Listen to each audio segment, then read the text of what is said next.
Good evening and welcome to Prime Edition. Hours before the voting of 9 representatives to the East African Legislative Assembly, campaigns are heating up both in the National Assembly and the Senate as members from different parties exercise their right to campaign ahead of that election tomorrow. UDA, or Kenya Kwanza for that matter, is entitled to 5 nominees to the or rather East African Legislative Assembly, and the Azimio coalition has 4 members. That means Kenya will be sending 9 to Iala. Tonight we delve deep into that matter as we interview the Member of Parliament for Kipipiri, that is Wanjiku Muhea. She's the joint chair of that committee of the election of members to Iala, and most importantly, she's an immediate member or immediate former Member of Parliament for Iala, having served from 2017 to 2022 as a Member of Parliament for Iala. It's a conversation tonight. Now, with hours just to go, you can imagine the canvassing and the lobbying that is going on behind the scenes, but we'll put that matter into perspective.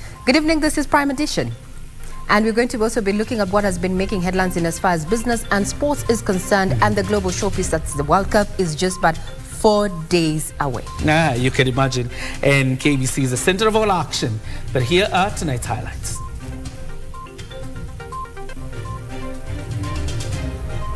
The DCI to find that developer who knows he should not be building a building in this way. The standards of materials are wrong. He did not get any permit from the county. There was an enforcement notice, but because of impunity decided to go on. He needs to be charged with murder, because that is murder. Costly impunity. Private developer of building that collapsed in Kasarani, killing at least 3 people, had ignored several stop orders. Teachers' unions, KNAT and KUPET disagree over junior secondary placement. Treasury has no reason at all, zero at all, majority leader, to delay up to today. And members of National Assembly reject Treasury's proposal to disburse the pending 44 billion CDF arrears in bits.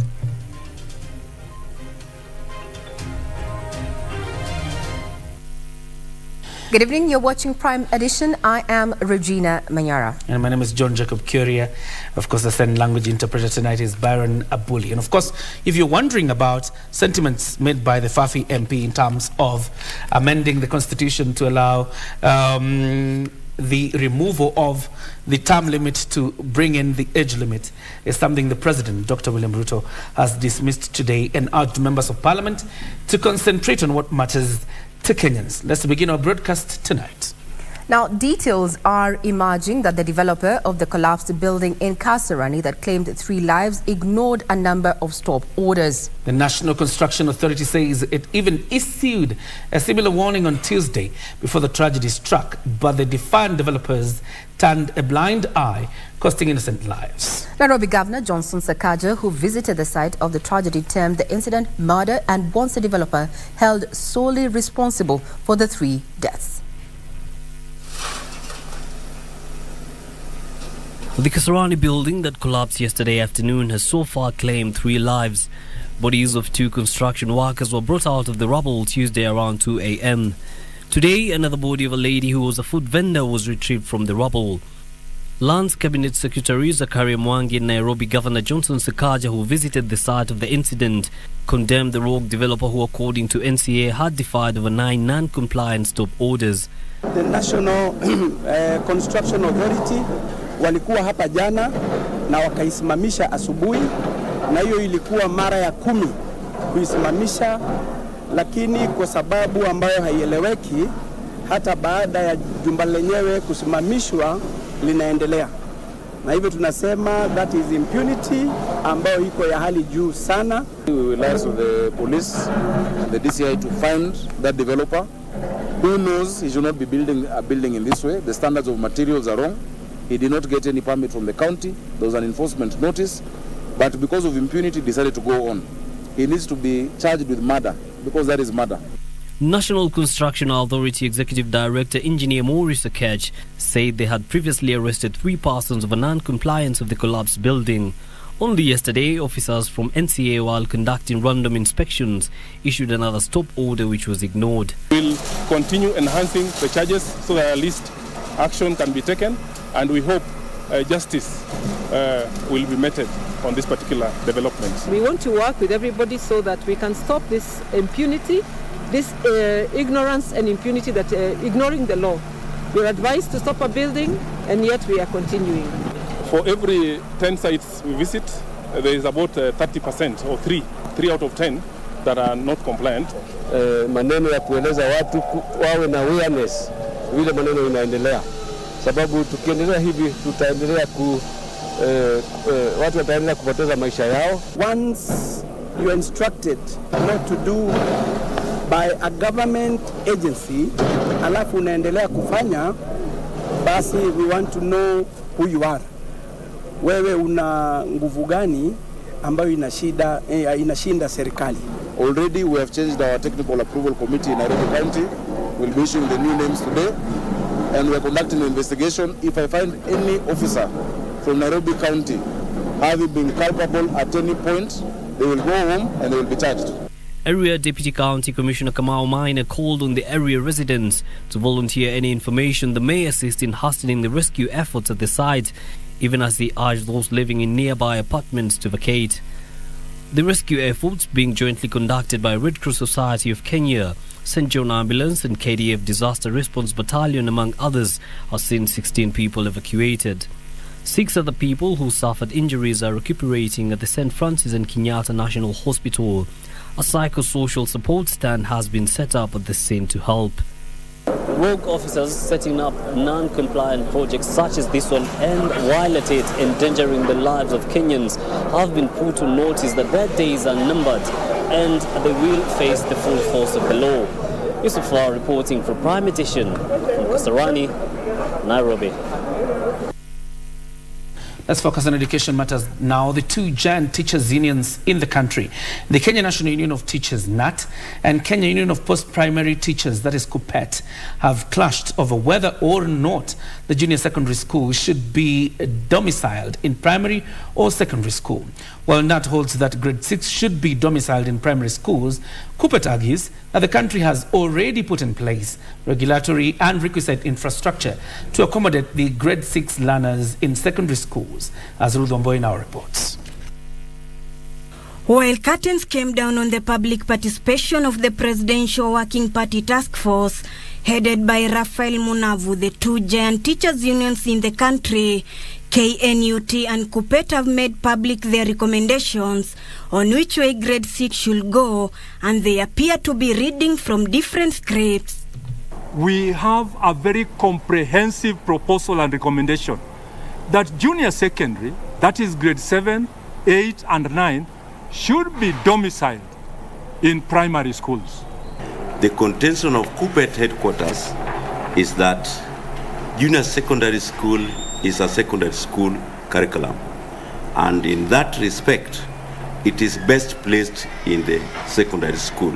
On his part, KNUT Secretary General Collins Oyu said grade 6 learners were too young to transit to secondary schools. Junior secondary be domiciled in primary schools and have facts. Our facts are there.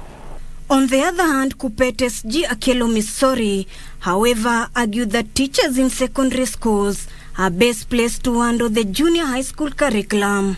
Because when you look at even the teachers in primary schools, majority of them may not teach the STEM subject, that's the science, technology, and the mathematics subjects.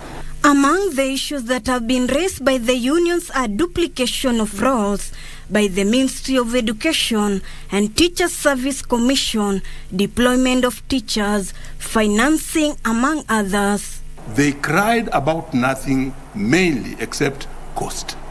So it's cost, cost, cost. That's what you need to address. And who addresses? Government. We really need to conform with the world practices. But above all, this could be the real beginning of removing the boarding schools, because world over the boarding schools are not working really. The CBC task force now has to relook on the concerns raised by education stakeholders as it prepares its document for incorporation. With the CBC task force now engaging teachers' unions, the big headache now lies Where will the junior secondary school be situated? Will it be in primary or secondary schools? Reporting for Prime Edition from the county of Nairobi, I'm Ruth Wamboi. Now, away from matters education, let's delve into matters politics with the upcoming, IALA elections, so to speak, where Kenya Kwanza has settled on 5 nominees for the East African Legislative Assembly ahead of tomorrow's voting exercise by both the Senate and the National Assembly. Among those picked for the IALA jobs include former Mombasa Senator Hassan Omar, former Nandi Woman Representative, Member of Parliament Zipporah Kering, former nominated MP David Ole Sankok, and former URP Secretary General Fred Muteti, as well as former nominated Senator Falhada Deko Iman. Hours before senators and members of the National Assembly got to the ballot to elect the country's IALA representatives, the Kenya Kwanza Party has picked 5 nominees for the East African Legislative Assembly. During the Kenya Kwanza Parliamentary Group meeting chaired by President William Ruto on Wednesday at State House, Nairobi, Kenya Kwanza settled on 4 members of parliament and a URP ally for IALA slots. The 5 nominees include former Mombasa Senator Hassan Omar, who unsuccessfully contested for Mombasa governor seat, former URP Secretary General Fred Muteti, who served as Ruto's campaign coordinator for Southeastern region in the August 2022 presidential election, also made it to the list. Others picked for IALA jobs are former Nandi Women Representative Zipporah Kering, former nominated Member of Parliament David Ole Sankok, and former nominated Senator Falhada Deko Iman. The 5 nominees will be the Kenya Kwanza candidates in Parliament on Thursday, when the MPs are expected to take a vote. Kenya Kwanza are entitled to 5 slots, while Azimio is entitled to 4 slots. Ben Chumba, Prime Edition. Now, their residents in Limuru constituency are decrying the rising cases of insecurity in the region, and I want the Inspector General of Police to include the area in the operation to fight crime in Nairobi. This is after a businessman from Makutano village was shot dead by criminals who then fled on a motorbike.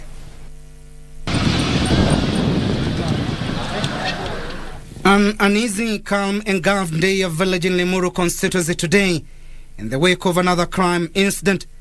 Last evening, criminals aboard a motorbike killed a businesswoman from Makutano village.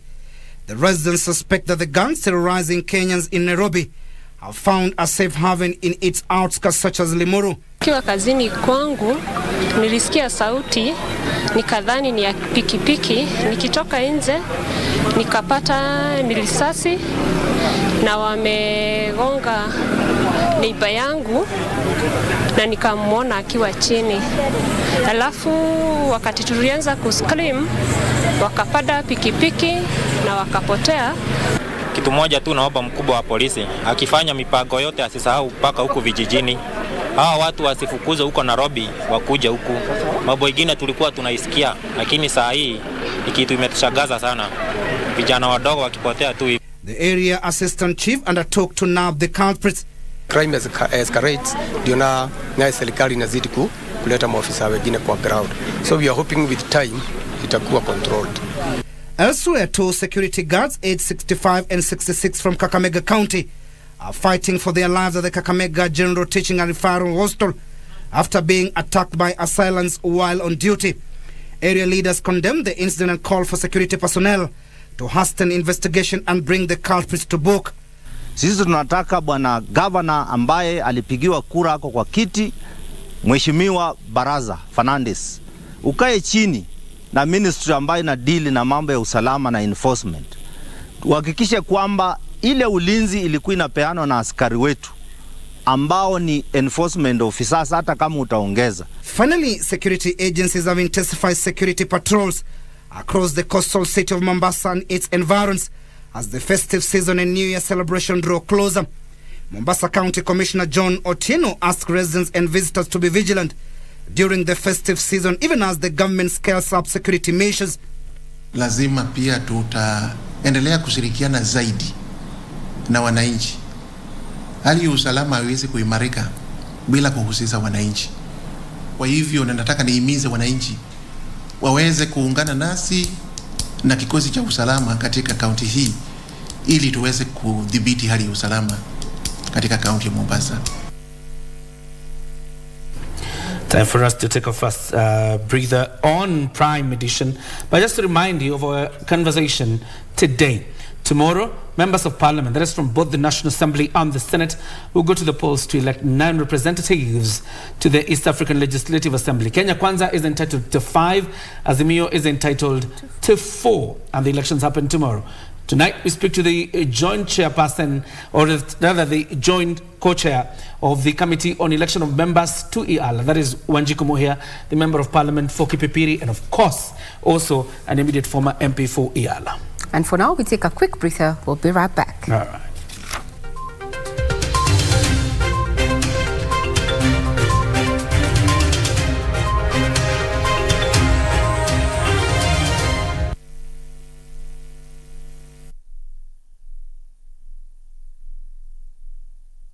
Kupata rudisha pesa za Masai kama sikiza tune yako, bonyeza *811 962 hash. Iko mtu nasirisha mimi sana. Nasikia? Sema okay?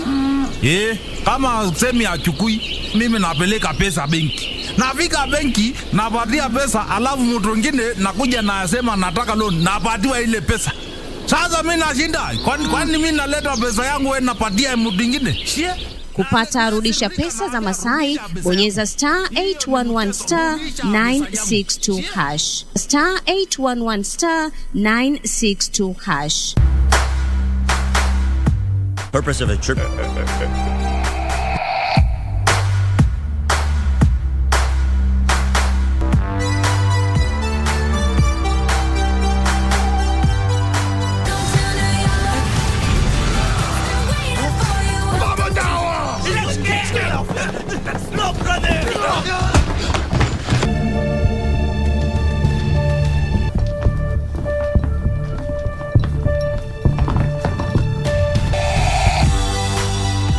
First case, Chinatown, Cao Wang Temple. The victim is Uncle Seb's grandson, Jason, Chinese male.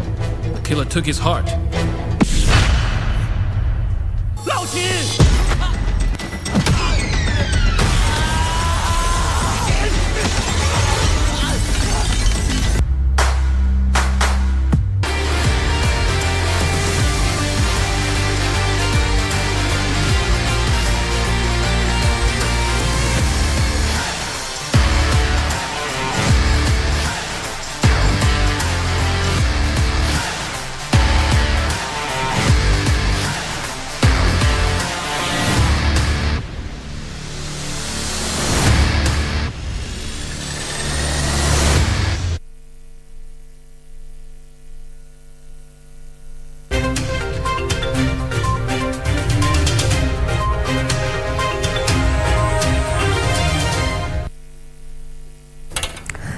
Now, Kisumu County has embarked on a tree planting initiative that will see at least 3 million trees planted in the next 3 years. In an initiative dubbed Kisumu Greening Initiative, Kisumu Governor Professor Anyang' Nyong'o says the program, which will also incorporate the private sector, will see the 10th day of every month dedicated to tree planting in the Lakeside County. Weekly Fokech with more details. Kenya is among nations bearing the brunt of climate change, with the drought situation the worst the country has experienced in 40 years, leaving approximately 4 million Kenyans facing starvation. And as COP27 continues in Egypt, with the aim being to adopt resilient adaptive measures towards climate change, the leadership of Kisumu County is embarking on a tree planting initiative seeking to increase the county's tree cover from the current 18%. You know that global warming means the globe is warming. There is more heat than we need. So we need to cool it. And the best way to cool it is plant more trees. According to Governor Nyong'o, the Kisumu Greening Initiative, which also incorporates players from the private sector, will involve ward administrators in ensuring that the 10th day of every month is dedicated to tree planting. So in this county, we have taken this bold step. We have organized the county in such a way that every neighborhood in the city will be planting trees on the 10th and looking after them. in the countryside, village councils and village administrators with the primary deliverer of this project and the ward administrators. And we ask every responsible citizen of Kisumu County to know that it is not just for the Kisumu government saying so, but you as a citizen must have the responsibility of fighting global warming by planting trees. You know, climate change is real. Nobody is now talking about how to combat climate change. It is about resilience and adaptation. Our biggest goal is create sustainable way of providing the seedlings. So our goal is actually to grow over 1 million seedlings that we will give to communities. The governor noted resilient adaptation to the changing climatic patterns requires collaborative efforts of both levels of government, even as he urged Kenyans to make environmental conservation a personal initiative. For Prime Edition, I am Wycliffe Okage. Let's go back to the National Assembly, and members of that chamber have dismissed a plan by the National Treasury to disburse 2 billion shillings to the National Government Constituency Development Fund on a weekly basis to offset disbursement arrears. The members, who last week sought a statement from Treasury Cabinet Secretary Njuguna Ndung'u on the status of the funds, termed the proposal as non-committal and in bad faith with regards to the essence of the fund. Ndung'u cited various factors that have led to the delay, including the court case on the fund that he says he has not received any legal advisory from Attorney General, that is Justin Bidan Muturi. The push by members of the National Assembly for the release of the delayed 44 billion shillings NGCDF fund continues as legislators rejected Treasury's proposal to release the funds in phases. The National Treasury commits to disburse Kenya shillings 2 billion to the NGCDF every week, effective the week starting 21st November 2022. In response to queries on the delay that dates back to July 2022, CS Treasury Professor Njuguna Ndung'u cited the transition in government, additional government expenditure such as on fuel and drought, and the Russian war as factors that caused the delay. CS Treasury Professor Njuguna Ndung'u also says he lacks legal advisory on the tussle over the fund. The idea that the CS National Treasury is still seeking some advisory opinion from the Attorney General on this very straightforward matter is basically to take this house in circles. It's a circus, Mr. Speaker. And therefore, I want this house to stay firm. Aggrieved by the response, lawmakers have vowed to stay firm until the fund is released in totality before proceeding for the long December recess. Treasury has no reason at all, zero at all, Majority Leader, to delay up to today. There is no reason. Let them release funds and let them not talk about 2 billion. There is an Appropriations Act, and therefore they are not going to disburse funds illegally. Kotini ilirule kwa kesi ya 2013, act ya 2013, sio 2015. Na hakuna mtu ya kutafuta ati decision ama opinion kwa kitu yenye hijaruliwa upon. I think these people can appear in person before this committee urgently. We are able to summon them. Indulgence, Mr. Speaker, I am requesting that if need be, Parliament must down their tools because, Mr. Speaker, this is ridiculing Parliament also in one way. We can stop business until and unless the NGCDF funds are disbursed. And let nobody think that they can intimidate us. Kamche Menza for Prime Edition. Now, from that heated debate between, funds pitting government as, parties opposed, that is either government and those in the opposition. Now, let's highlight and give you more details about a story that you have come across, I'm sure, courtesy of social media, where our very own reporter had quite the moment among jumbos. Now, this is a story about orphaned and rescued elephants, one which has drawn attention across the country and beyond long before being televised. A video clip borrowed from this news feature went viral as KBC reporters' piece at camera was politely interrupted by an elephant's truck. Here is a feature orphaned and rescued by none other than Alvin Kaunda.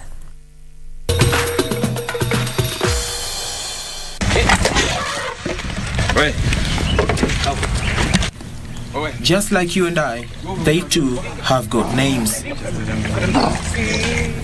Welcome to a special home for the elephants. Not an ordinary home for ordinary jumbos. This is where orphaned baby elephants find solace, the much needed peace of mind. Each one of them is a story. All the baby elephants are victims of poaching, human-animal conflict, or drought. Our biggest challenge has been the drought and human-wildlife conflict. They go in a line because animals out there, they are suffering from drought. They don't have food, and the only food, the greenish, they can spot, it is the crops that people are planting for their own use. So my two elephants. At the heart of Nairobi National Park, the world's only national park within a city, lies the Sheldrick Wildlife Trust. Home to more than 100 orphaned elephants, the trust works closely with the Kenya Wildlife Service, the Kenya Forest Service and local communities to secure safe havens for wildlife through the effective management and protection of ecosystems and wilderness areas in Kenya. So we need more people to come to board. We need more school children. We need more conversation because at the end we also need funding. Without funds, the animals cannot survive. They need milk. The milk is not manufactured here in Kenya. Since inception 45 years ago, the Sheldrick Wildlife Trust has successfully raised up to 316 elephants. Most of the orphans currently in this nursery are victims of the current drought that has impacted both human and wildlife. It is a goal. It is nature. You have to have that big heart because it's not an easy job. You have to give in your life. It's a life-giving job. We go out there to rescue them from the wild. Some of them, they are in a very devastating manner. Conditions, some are good as dead. And we will want them all to survive. But not all that we bring in will survive. Some of them have already given up on life. And you will imagine you're going, wasting all your time to go out there to go rescue them with an intention of giving them a second chance to survive. Founded in 1977 by the late Dame Daphne Sheldrick, wife to the late David Sheldrick, this trust fund is currently run by their daughter Angela, who took over from her mother.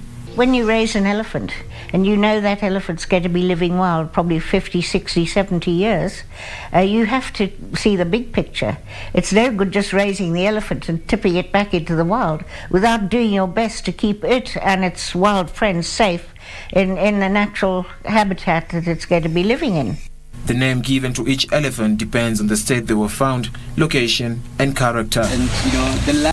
When the elephants or the orphans comes to the nursery, one, it depends on the condition, body condition. Some of them will come in when they're still strong, and they will always behave or react like an other wild elephant out there. Such elephants, it depends on their personalities.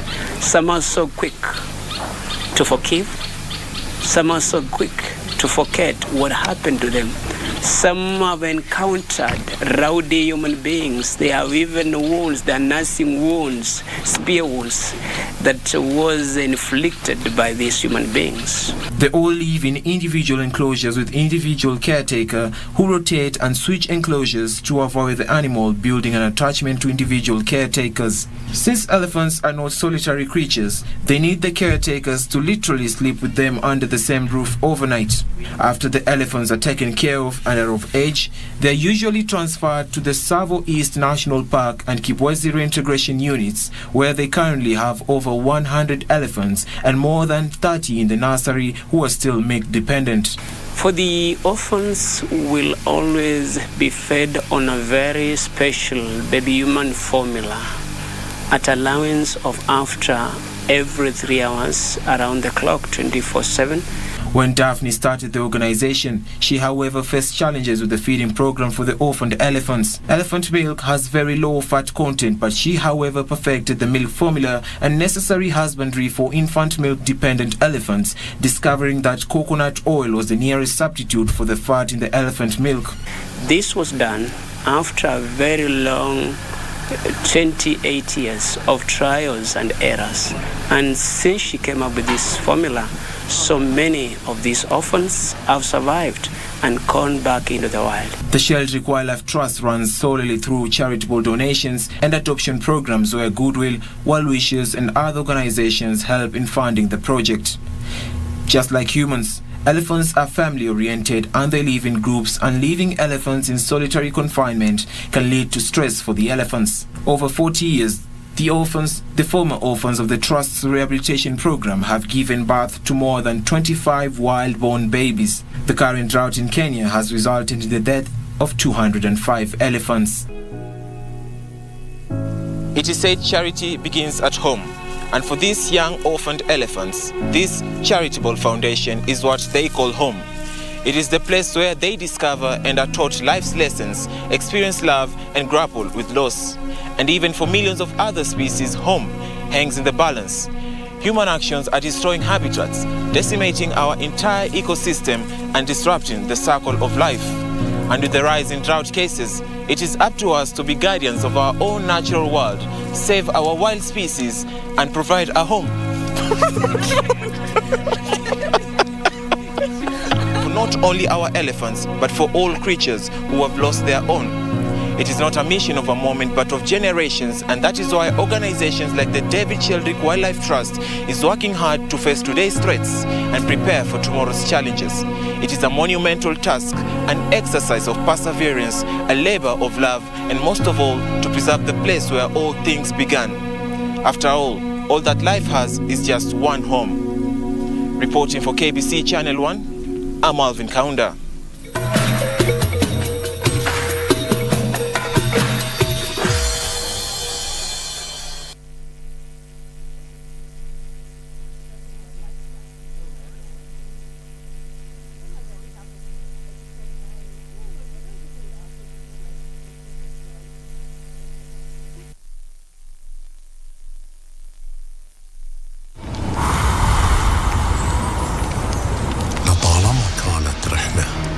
الأسطورة يطوي الليل لتروي لنا القصة تعانق روح من تقابل ومنذ بداية البطولة أسفرت لنا عن أبطال وأباطرة وملوك في خضم المعارك الملحمية وصدمات الجبابرة ينمو الشغف حد الازدهار ويتركون إرثا ينتشر كالنار أثار الأقدام على الرمال ترشد الأسطورة إلى سرابنا الخلاب من سيحوز المجد ويكتب الفصل التالي من هذه القصة التاريخية أسطورة كأس العالم فيفا.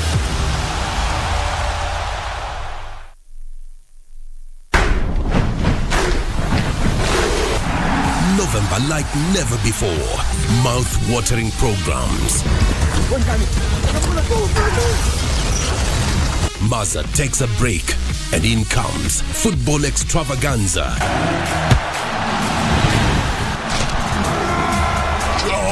And a bouquet of the best of movies from the Orient lined up for you. Oh yes, November 2022 is like never before. Only on KBC Channel 1.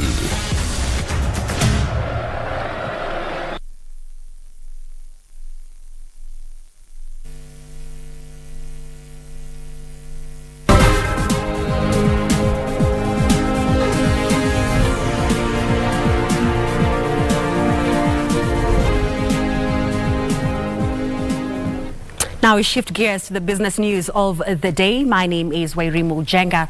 Now the government plans to construct 100,000 kilometers of fiber to facilitate the digitization of government operations and services. ICT and Digital Economy Cabinet Secretary Eliud Owalo says some key services, including processes for the soon-to-be launched Hustlers Fund, will be done online. Hence, the need to create a robust ICT infrastructure to support the digitization of the program.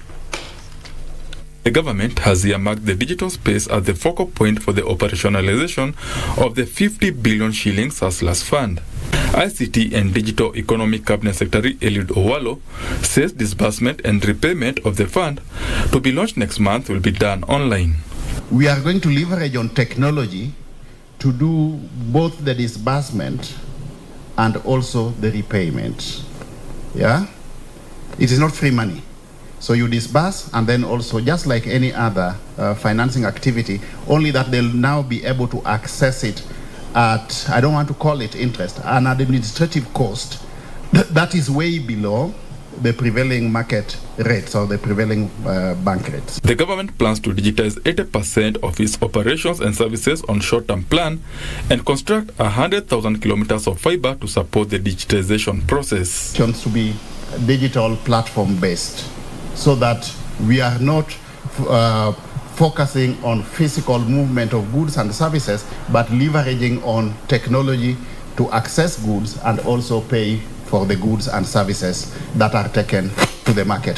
Players in the ICT sector are calling for a lasting solution to internet fiber cuts, especially during road construction or laying of the water and sewerage piping systems. We want the government to also look at fiber optic cables as critical infrastructure. When the constructors are building roads, we need to be compensated also. Benson Druba reporting for Prime Edition.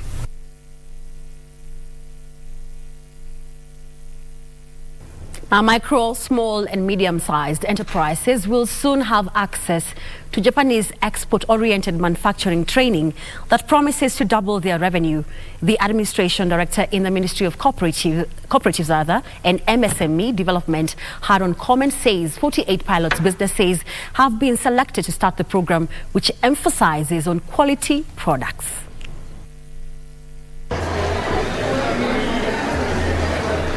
Micro, small and medium-sized enterprises form the backbone of the Kenyan economy, accounting for about 80% of businesses in the country. However, a majority of them miss out on lucrative global markets as their products often fail the quality requirements. The Kenya Institute of Business Training now says small businesses should be trained on the product requirements in the targeted export market to improve the competitiveness of Kenyan goods. All involved pilot enterprises would transform by achieving productivity, be more competitive in the market, and serve as model enterprises for benchmarking by other SMEs. Quality and productivity improvement, financial management, and sales and marketing. You note that for farms, whether large or small, to be able to succeed and to be competitive, those are the major areas that determine their improvement. Komen says the government is teaming up with regulators to ensure Kenyan small businesses are trained according to market standards by improving operations and focusing on product quality control. How you did your things yesterday should not be the same way that you do tomorrow, because the environment changes from time to time, and the needs of your customer also, they change. This project has expanded its basis to include the export-oriented manufacturing sector. He says enterprise competitiveness in the Kenyan scene has been limited, and MSMEs must be versed with international trends. Being trained, they can also train other companies. The upskilling program has been piloted in Eldoret, Mombasa and Nairobi, and is expected to be expanded across the country within 5 years. Kaizen, the art of constant improvement. MSMEs are now being encouraged to take Japanese management skills in order to ensure longevity of their businesses. Hibak Said for Prime Edition. Thank you, Hebak, for that story. Now, tourism stakeholders drawn from Kenya and Uganda have mooted a plan to market tourism products in both nations. They say both countries are endowed with a rich culture, unique safari and beaches, tourism products, as well as historical heritage, making the two nations ideal tourist destinations. In the first 8 months to August, international tourists visiting Kenya rose 91% to 924,812, signaling a recovery for a sector that had been battered by COVID-19 pandemic. To further increase tourist arrivals, Kenya and Uganda have resolved to jointly market tourist attractions in the two countries. The complementary marketing strategy targets to foster synergies and diversity in cultures, unique safaris, beach and historical heritage that make tourist sites in the two neighboring nations ideal for travel. These people, some of them are retirees who have come to the coast 1, 2, 3 times, and they come and are seeing the same thing. So why not bring the tour operators of the coast together with those of Uganda, so that they develop joint packages? International tourists arriving in Kenya's coast region can complete their excursions in Uganda, which have different packages from what Kenya offers.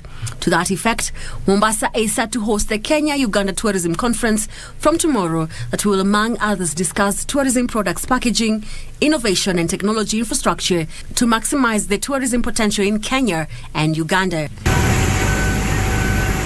Uganda has a wide array of flora and fauna to watch in its parks and sanctuaries, spectacular landscape consisting hills and lakes which offer thrills for travelers.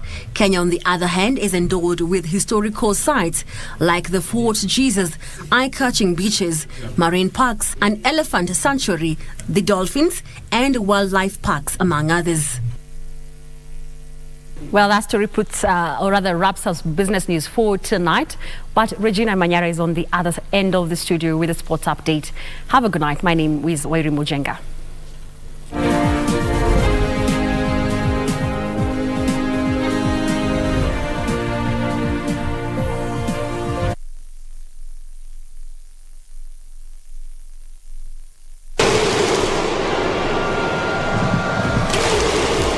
The spirit of human connectivity is sweeping across the world. It is a feast for the senses for over 3.5 billion viewers. This is FIFA World Cup Qatar 2022. The tournament showcases the world's best players, exceptional abilities, skills and breathtaking talent. Africa is being represented by 5 teams: Senegal, Tunisia, Morocco, Cameroon and Ghana. Be part of the unifying legacy of world's greatest tournament, which is made of the dreams of every young player, of the passion of every fan, the dedication of every team, and the pride of every nation. A select 28 matches courtesy of FIFA World Cup Qatar 2022 will be an exciting showpiece on every level imaginable, from Sunday 20th November 2022 through to Sunday 18th of December, live and exclusive on KBC Channel 1. KBC Channel 1, your true sports partner.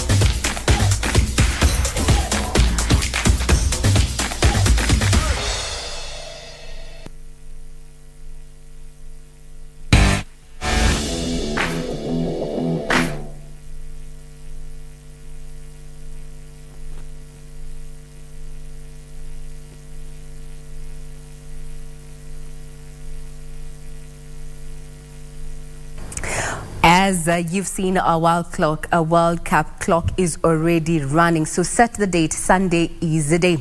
Now we speak sports, where France forward Christopher Nkunku has been ruled out of the World Cup after sustaining a leg injury in training on Tuesday. Eintracht Frankfurt attacker Randal Kolo Muani has replaced Nkunku, having been involved in 20 goals and 23 appearances in this season with the reigning Europa League champions. Defending champions France will face Australia in their first Group D match. The FIFA World Cup finals will be broadcast live on KBC Channel 1 and all KBC radio stations beginning on the 20th of this month to the 18th of December 2022. World Cup, Eco KBC.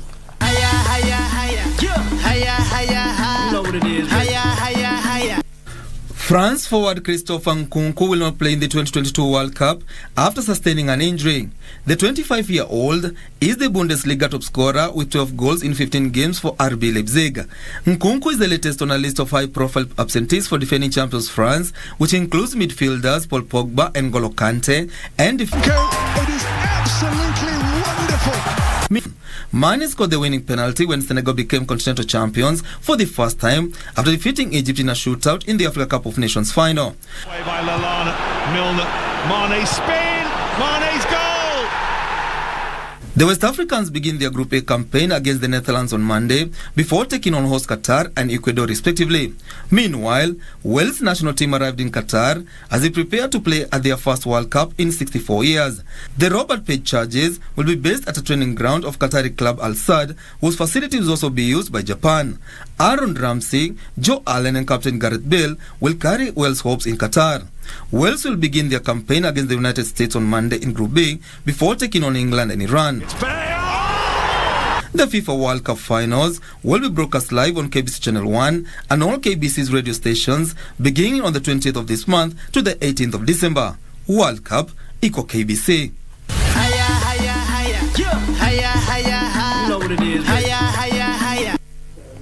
Now, from the injuries there with France, I'm not too sure they're going to retain the World Cup 2022, but well, they might as well surprise us. I don't know if you've picked your team, but let's keep speaking sports, where the Sports Cabinet Secretary Ababu Namwamba has called on sports federations to work closely with the Ministry of Sports in order to come up with strategies and policies that will promote the growth of sports in Kenya.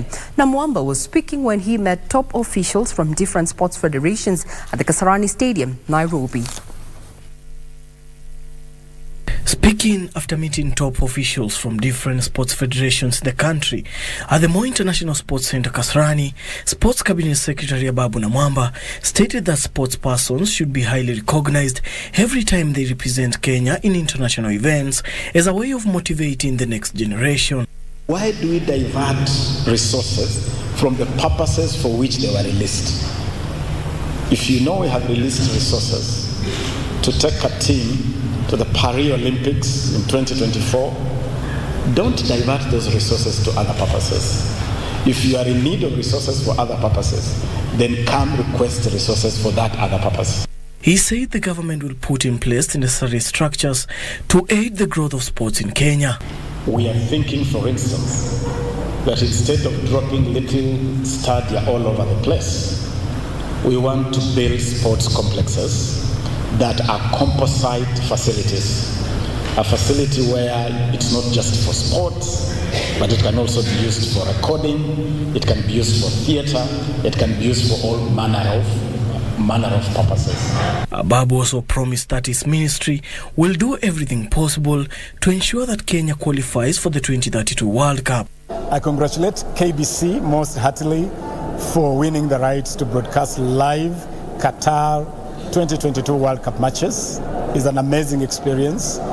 It doesn't come bigger than the World Cup because in this World Cup season, everybody pretty much comes to a standstill to catch up with this amazing global football bonanza.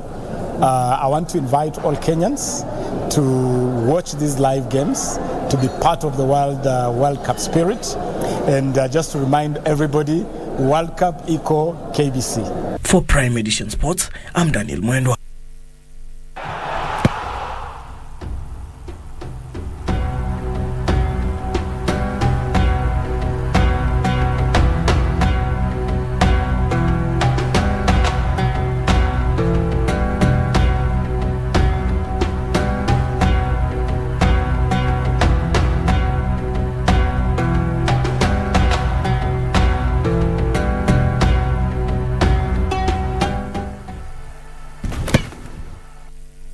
Well, that effectively puts a cap on Marty's sports. I hand you over to my colleague JJ to speak Marty's voting ahead of tomorrow's voting in as far as Marty's Iala are concerned. Over to you, Kioria. Thanks very much, Regina. Indeed, our conversation tonight is on the Iala elections that happen tomorrow in both precincts in the precincts of Parliament. And joined in studio is the Member of Parliament, Foki Pipiri. She is the co-chair of the Joint Committee on the Election of Members to Iala and an immediate former Member of Parliament, Iala. Mheshimiwa, karibu sana. Asante sana. Let's begin with the heat that, the Iala elections have generated in the country. This is a first. We've seen such heat emanating from the Iala elections. Probably you could start with telling us, because you've served there, what is the importance of the Iala Parliament? Thank you, and good evening, our viewers. My name is Wanjiko Muhia, MP Kipipiri, currently a co-chair of the Joint Select Committee of Iala elections. But I am also lucky to have been elected, nominated, and appointed as the Regional Integration Committee Chair. So this matter is squarely within my docket, considering I'm an immediate former member of Iala. Iala is really an important organ of the community, established at our treaty, and this is Article 9, and Iala is the legislative arm of the community. Like many other parliaments, it does representation, so it represents the citizens of East Africa, just like we do at our own constituency. It does oversight. In oversight, we have about 10 institutions within the community, and there is some audit and how the community is handling the finances and other implementation of the protocols. So Iala does the oversight role, and it also does legislation. So it is a critical organ of the community, considering this community was established on 4 pillars. The basic one being custom union, that is the one-stop border post and passport and the like. The second one being the common market, and the common market means the free movement of goods, free movement of people, and free movement of services. That is why today we have cross-border trade. You see trucks coming from Namanga to Busia, Holili, and all other borders. And the third pillar where we are currently is about the monetary union. And may I mention that by 2024, we are supposed to have a common currency, an East African shilling, like the US dollar. And the fourth pillar, that's why Iala is so critical and so important organ, is the political federation. In the future of this community, we expect to have one president who will be the president of the whole region, not currently the 6 partner state or the 7, because DRC Congo has come, but we have a hope that even other countries will join. Maybe Ethiopia will join. Who knows? Somalia has already been applying, though it is not yet within our community. But we expect to have a political federation. Actually, that is the ultimate goal of establishing this community. With that in mind, then Iala is as important as the National Assembly or the Senate here in Kenya. We'll talk about the politics of it. But there's obviously the perception out there of Iala. Is it a hub of political rejects, in the sense that if the voters in Kenya or in the other member countries reject you in the elections, then the other, place where you can fall is Iala? May I say it is not really a retiree or a political reject house, but very important. But over time, our citizens, particularly in Kenya, have not been so much aware of Iala. We need a lot of civic education, in my view, so that we can continue educating the people. Because when you look at the public, because I was handling that process, we had 348 applicants. This speaks volumes in terms of interest from our country. So many people are interested to join Iala. But I think, in my view, very few know what is Iala. People have the imagination that this is an abroad job, because obviously when you cross Namanga, you are already in an international transit. And many think because it is a diplomatic job, is a good job. We have so many businessmen applying this job without even a basic political background, because people think, oh, I'm a serious business and maybe I have business in Tanzania. May I disappoint them and tell them, no, that is not the aim, that is not the objective. Yala is a parliament like what we have here in Kenya. So the public is not yet aware, but the competition and the heat that you see today is because quite a number are already aware of this institution. But we have many institutions and our members do not even bother to apply. We have Lake Victoria Basin in Kisumu, we have Kasoa in Entebbe, we have Inter-University in Kampala. In fact, we have East African Development Bank also in Kampala. We have Kiswahili Commission in Zanzibar. We have Competition Authority. We have Istiko in Burundi, Bujumbura. So we have quite a number of institutions, but our citizens, particularly in Kenya, I may not speak of other public partner states, seem not to be much aware of other institutions. This being a political organ, like our National Assembly and Senate and the county assemblies, of course, it can attract this kind of numbers. Let's talk about tomorrow. Today you were at State House for the Kenya Kwanza Parliamentary Group meeting. You settled on Hassan Omar, Fred Muteti, Zipporah Kering, David Sankok and Falhada Dikau. On the side of Azimio, at least from where we sit as media, the front runners are Winnie Odinga, Kenneth Kalonzo, there is Kanini Kega of Jubilee, and I think ODM is entitled to one more position, which I think is being gone for by the likes of Justice Kizito, the former Shinyalu Member of Parliament, and another. But I'm on Kenya Kwanza because there are several other candidates that have been gazetted as candidates in this election. What happens tomorrow? Because those are gazetted and then you identified 5 as Kenya Kwanza. Okay, very well, but it is a technical question because I'm the co-chair, and as a co-chair, I am more of an observer than leading in this direction or in this direction. But either way, the parties and political parties are allowed to lobby, to identify their candidates, and the rules do give slots in accordance to the membership each party has. So in this calculation, we had found that Azimio Coalition deserved 4 slots, and our coalition, that is Kenya Kwanza, deserved 5. Again, our rules indicate that because it is not a nomination, it's an election, we multiply those numbers with 3 so that we have the 15 numbers like we had and 12 numbers like we have in Azimio, and any other candidate as independent, so that you give members, the voters from the National Assembly and Senate, is a bicameral voting, the chances to get the best out of 3 per slot, so the best 5 out of 15. Just to answer your question, every party is bound to make a party position. As a loyalist of the party, I would support that.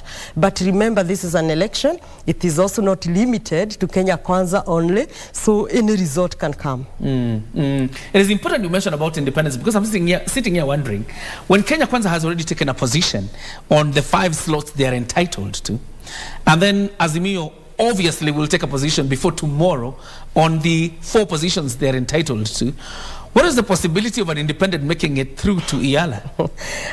It is not difficult. It is possible. Actually, every partner state, currently the Republic of Uganda, have 2 independent candidates in the just concluded election.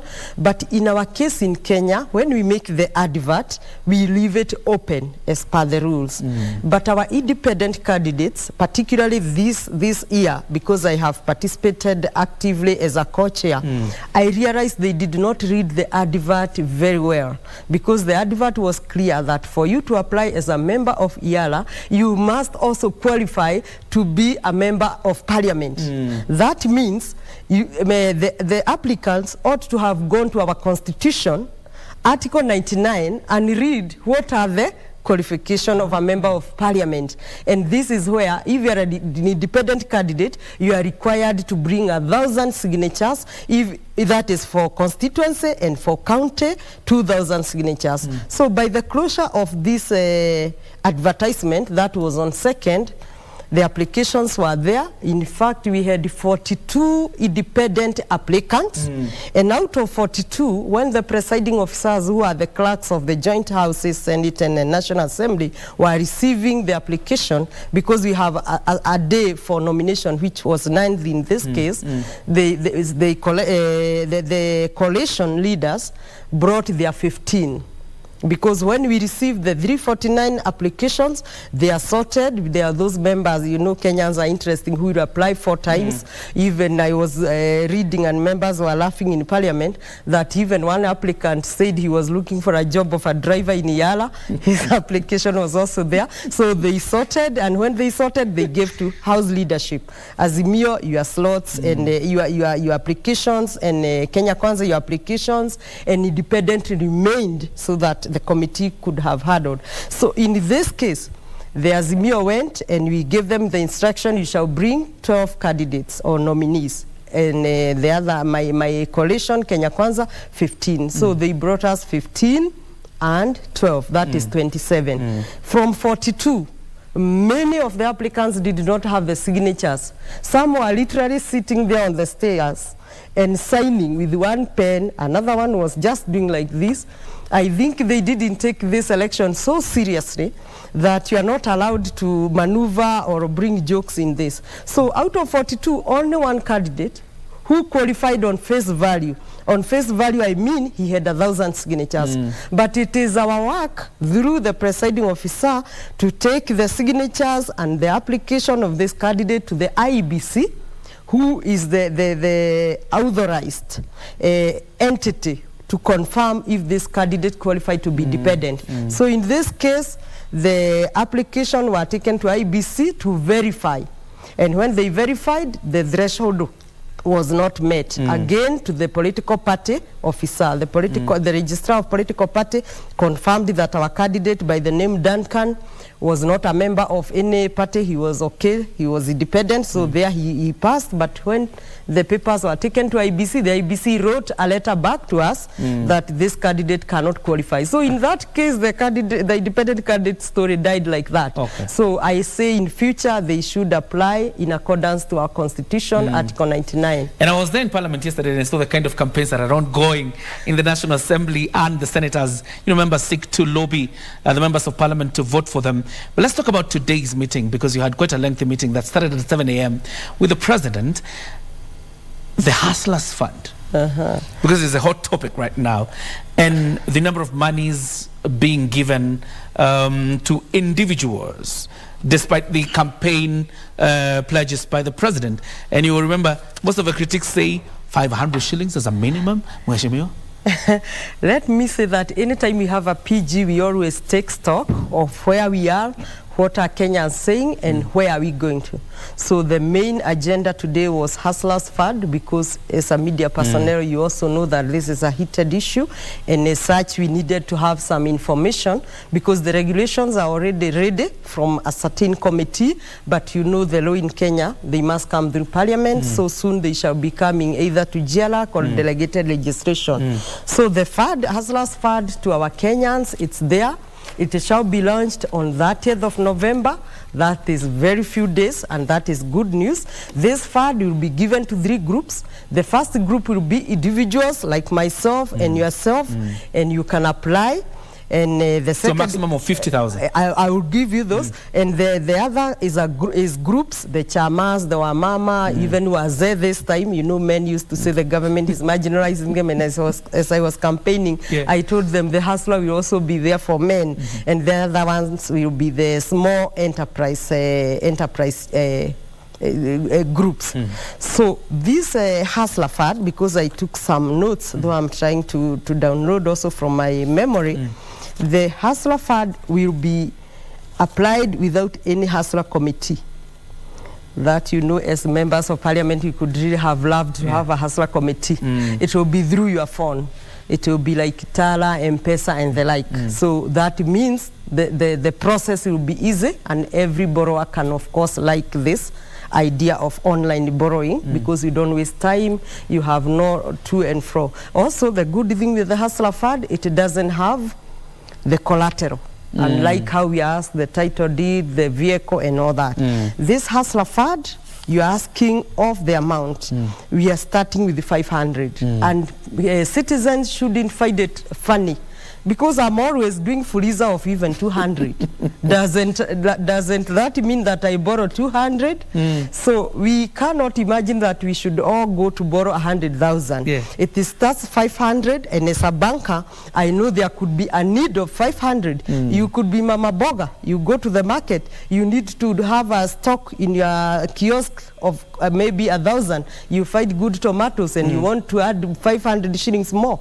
But to a maximum of 50,000, yeah, that is for individuals. Okay. The groups will be from 50,000 to a maximum of 250, and I guess I believe the SMEs will be maybe 250 to 500. These are not static figure. In Hustler, we are always very flexible, so maybe this can be reviewed as the need be. All right. But most importantly is that no collateral, no committee, no movement.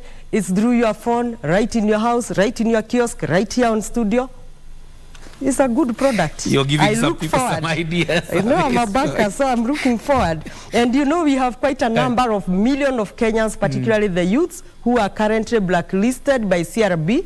Our boss has confirmed that by the end of this month, probably 2.4 million people will be out of CRB. Yes. Absolutely. Is that not a good thing? It's Coming a good with thing. the Hustler Fund? It's a good thing. Yes. Thank you very much, Mheshimiwa, for joining us. And of course, congratulations. You're doing a good job in terms of making awareness for the disabled children and their parents living in this country, particularly the ones living with dyslexia. Yes. We saw what you were doing, and congratulations for that. Thank you. And may I ask for more time in the near future? Yeah. Because I think we have spoken quite fast, and these matters of regional integration, I want them to sink to Kenyans so that they can also reap benefit like our neighbors. Okay. Thank you very much. Of course, we will dedicate more time to talk about regional integration, because clearly, looking at even the perspective of Kenyans in terms of what IALA means, there's kind of a convoluted conversation or understanding about the role of IALA. And that's why we put a cap on Prime Edition. Regina, if you could kindly join us. I'm sure you're about to ask Mheshimiwa kama kona timu ya World Cup. We want to know which team are you supporting. We are placing our bets. Siku ni nne. Na Manchester haichezi Mheshimiwa. Haichezi. Even Rori AFC is not playing. Haichezi. Yeah, haichezi. Which team will you be supporting? Sasa me, I'll be supporting Kipipiri FC. Which is an upcoming, so maybe for the African Cup of Nations. Okay. And it will be our interest as a region, by the way, for those who will make it to IALA, because we will be hosting the African Cup of Nations, and there is a probability of hosting it within the East Africa. And you know, none of our countries in the neighborhood which has 5 study. So that is our interest, but maybe a topic of another day. All right. Absolutely. Asante Nice. sana. What you have not told Mheshimiwa is that Kipipiri FC can only play in Manyara World Cup. And then They're not playing in the World Cup. Yeah, Maybe we absolutely. can donate for your team. Yeah. Maybe you can join us. We're supporting Team Senegal. I'll come. You will Slow. join us. After 4 days, then I'll tell you. Okay. Awesome. Fantastic. Time for us to put a cap on the broadcasting. My name is John Jacob Kioria. Have yourself a fantastic night. God bless. And I am Regina Manyara. Great evening ahead. And I'm Wanjiko Muhia. Have a great evening. Awesome. That was nice.